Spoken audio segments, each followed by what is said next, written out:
मनपा चुनाव प्रचार को लेकर पक्ष विपक्ष की ओर से लगातार आरोप प्रत्यारोप का दौर जारी है। ऐसे पृष्ठभूमि पर कांग्रेस सांसद प्रणीति शिंदे ने सोलापुर में मीडिया से बातचीत के दौरान भाजपा पर हमला बोलते हुए कहा कि अब भाजपा की जनसेवा नहीं बल्कि सिर्फ लक्ष्मी सेवा चल रही है। उन्होंने आरोप लगाया कि भाजपा ने राजकारण की मर्यादा गिराई है और हिंसा फैलाई। आगे शिंदे ने दावा किया कि 16 तारीख को मत परिवर्तन दिखाई देगा और जनता ही भाजपा को सबक सिखा सकती है। आइए सुनते हैं सांसद प्रणीति शिंदे का सविस्तर बयान।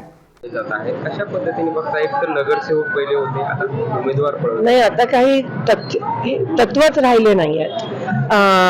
काही त्या ठिकाणी एक प्रकारची जी जाणीव असून जी लढाई होत असते राजकीय, ती राहिलीच नाही। राजकारणाची पातळी ह्या भारतीय जनता पक्षाने एवढी खाली आणली आहे। आजच बघितलं आपण की राष्ट्रवादीचा उमेदवार भाजपने पळवला, म्हणजे पळवा पळवी ही तवारगिरी, ही गुंडागर्दी कशाला आमच्या सोलापूरची एवढी चांगली जी संस्कृती आहे ती खराब करताय तुम्ही।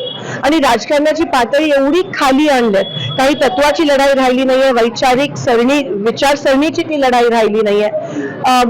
मला असं वाटतं आता लोकांमध्येच आपल्याला एक उम्मीद आहे आणि लोकच या लोकांना धडा शिकवू शकतील। दुसरं काही पलीकडे राहिलं नाहीये ह्याच्या। हे जे बोलण्यासारखं पण काही टिप्पणी करण्यासारखं राहिलं नाहीये, कारण का बातमी बघूनच आपण नेमकं कुठे घेऊन आलोय समाजाला किंवा लोकांना हा प्रश्न येतो।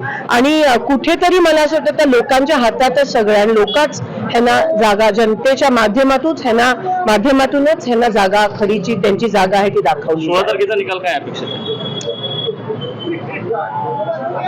जो लोक प्रतिसाद आम्हाला मिळतोय, आम्ही जेव्हा ग्राउंडवर जातो त्याच्यावरून खरंच वाटतं की आता लोकांच्या मनात खूप मोठ्या प्रमाणात रोष आहे भाजपच्या विरोधात। त्यांचं जे पळवापळवीचं राजकारण, सत्तेचं राजकारण, पैशाचं राजकारण, खून मारामारीचं राजकारण चाललंय, लोकांच्या मनात कुठेतरी रोष आहे।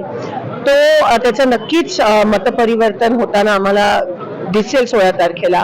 पण अर्थात ह्या लोकांच्या ईव्हीएम असेल, ह्यांचा पैशाचा खेळ असेल, पैसे वाटप असेल, निरनिराळ्या प्रकारे प्रशासनावर दबावाचं तंत्र वापरलं गेलं तर मग एवढा मोठा धक्का लोकशाहीला आणि लोकतंत्रेला ते एनिवेज पोहोचवतात, तर आपण ते काहीही करू शकतात, ते कोणत्याही लेवलला जाऊ शकतात।